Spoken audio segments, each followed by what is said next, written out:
Oui, je suis de retour. C'est le serviteur Apollinaire. J'interviens par rapport à tout ce qui se dit sur mon dos. On m'accuse de ne pas vouloir suivre vos arguments qui parlent que ce verset parle du mariage et non de relations sexuelles. Moi, je vais vous dire une chose. Un conseil.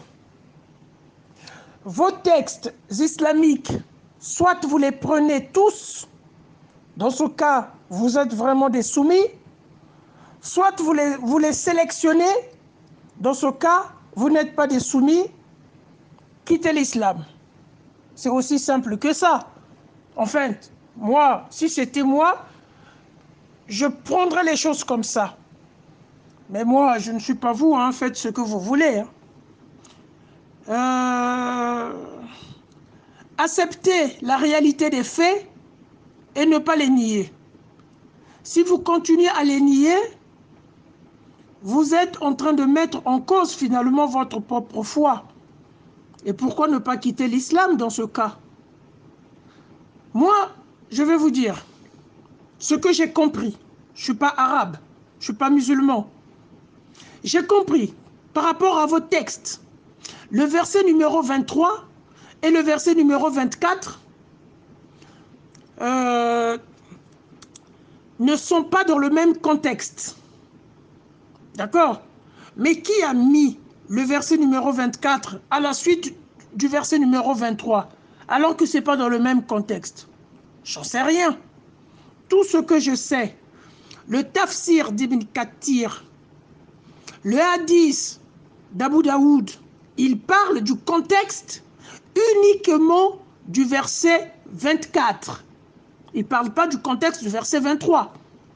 Il parle du contexte du verset numéro 24.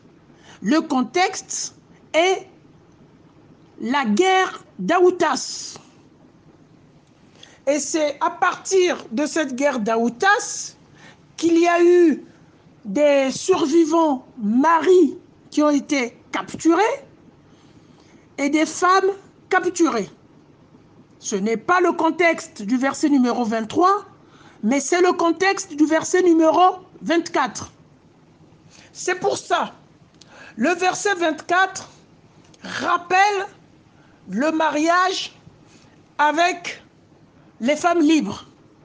Pourquoi? Le Coran reste fidèle au Coran.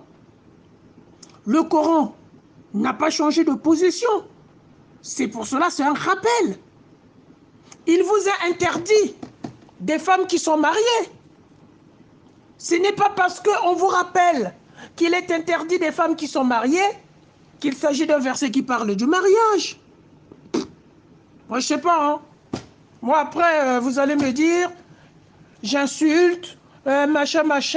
Voilà. Moi, je vous mets face à vos propres réalités à vous. La réalité de vos propres cerveaux, de vos propres réflexions.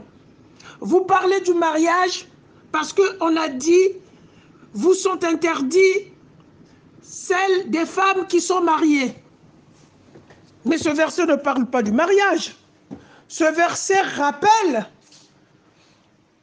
que les relations sexuelles avec les femmes mariées vous sont interdites.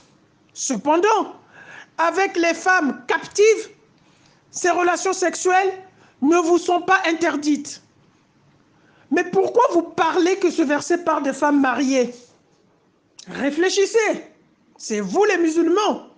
Moi, vous m'accusez de vous qualifier. Là, dans cet audio, je ne vous qualifie pas du tout. Je vous invite à la réflexion.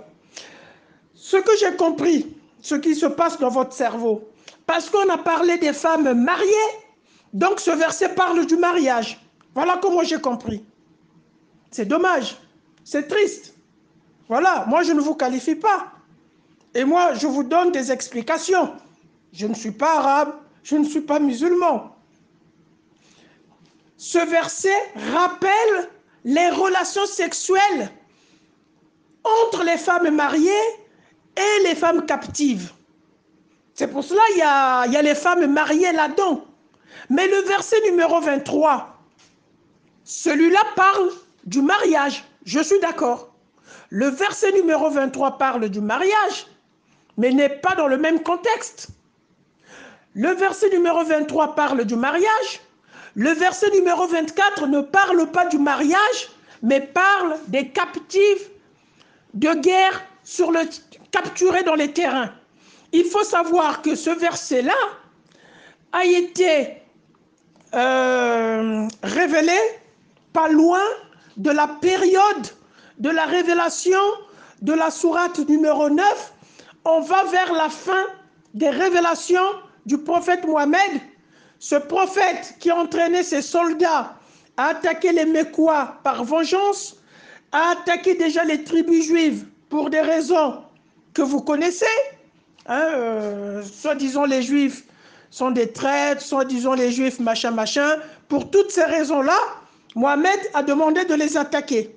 Mais Mohammed avait déjà, dans ces guerres-là, fait des captifs de guerre.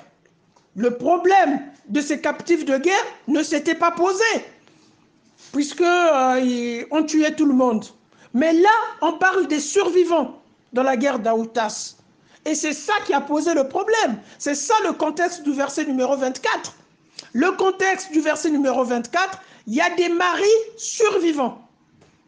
Et cette fois-ci, ça pose des problèmes avec les captifs de guerre, ceux qui n'avaient pas posé de problème auparavant.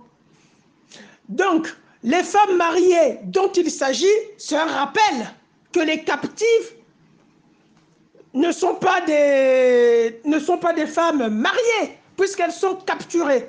D'accord? Non, c'est pas ça. Les captives sont des femmes mariées, mais ce ne sont pas des femmes mariées nobles, parce qu'elles sont capturées. C'est la différence que fait le verset numéro 24. Le verset numéro 24 fait la différence entre les femmes mariées nobles et les femmes mariées capturées. Voilà, c'était tout.